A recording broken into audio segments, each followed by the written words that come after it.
নমস্কার। হরে কৃষ্ণ। জয় ভগবদ গীতা। এই জীবন হোক কঠিন বা সহজ, কেন আমাদের কর্ম করতেই হবে ভগবদ গীতার দৃষ্টিতে। আমি গীতাঞ্জলি লাইফস্টাইলে সবাইকে স্বাগত ও আমার হৃদয় থেকে অনেক অনেক ভালোবাসা সবাইকে। এই জীবনটা সহজ হোক বা কঠিন, সেটা আসলে নির্ভর করে না আমাদের ইচ্ছার উপর। জীবন এক প্রকার যুদ্ধক্ষেত্র। যেমনভাবে কুরুক্ষেত্রে অর্জুন দাঁড়িয়েছিলেন বিভ্রান্ত হয়ে, ঠিক তেমনিভাবেই আমরা প্রতিদিনের জীবনে নানা রকম সংকট, দুঃখ, হতাশা আর চাপে পড়ে পথ হারিয়ে ফেলি। কিন্তু ভগবদ গীতা আমাদের শেখায়, জীবন যত কঠিনই হোক না কেন আমাদের কর্ম করতেই হবে, কারণ কর্মই মানুষের হলো আসল ধর্ম। ভগবদ গীতায় অধ্যায় 2-এ শ্রীকৃষ্ণ অর্জুনকে বলেন, তোমার কর্তব্য হলো শুধুমাত্র কর্ম করা, ফলের অধিকার তোমার নয়। অর্থাৎ আমাদের কাজ শুধু নিজের দায়িত্ব পালন করা, ভালোভাবে নিষ্ঠার সাথে কর্ম করতেই হবে। কারণ আমাদের জীবনের গন্তব্য শুধু এই জীবন নয়, এটি হচ্ছে পরবর্তী জীবনের ভিত্তি। গীতা অনুসারে প্রতিটি কর্মের একটি প্রক্রিয়া আছে এবং সেই প্রক্রিয়া আমাদের ভবিষ্যৎ জীবন নির্ধারণ করে।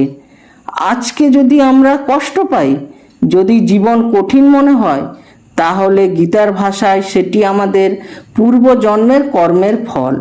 আবার আজকের কর্ম ঠিকভাবে করলে ভবিষ্যতের জীবন হবে শান্তিময়, পূর্ণতায় ভরা।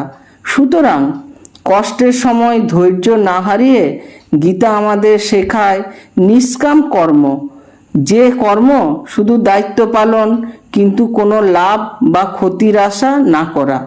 আরেকটি গুরুত্বপূর্ণ শিক্ষা গীতা শেখায়, সেটি হচ্ছে আত্মা অমর। আত্মা কখনো জন্মায় না, মরেও না। আমাদের দেহ হলো ক্ষণস্থায়ী, কিন্তু আত্মা চিরন্তন।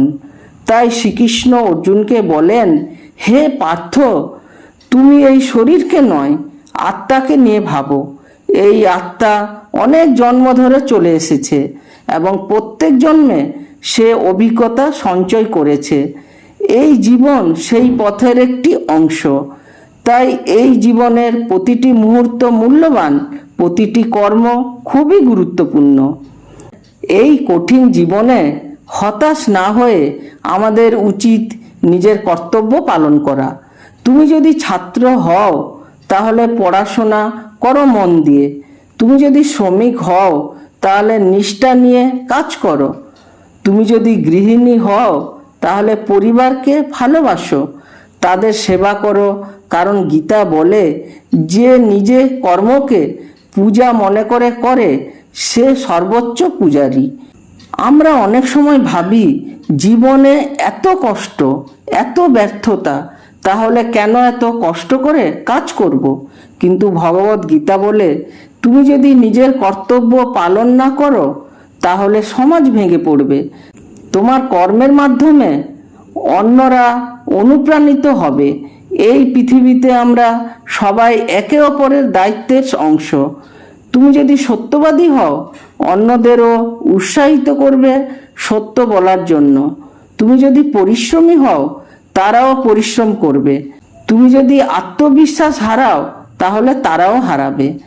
ভগবদ গীতায় 7ম অধ্যায় শ্রীকৃষ্ণ বলেন, আমি সকল জীবের মধ্যে বাস করি, আমি তাদের জ্ঞান, বুদ্ধি ও স্মৃতি।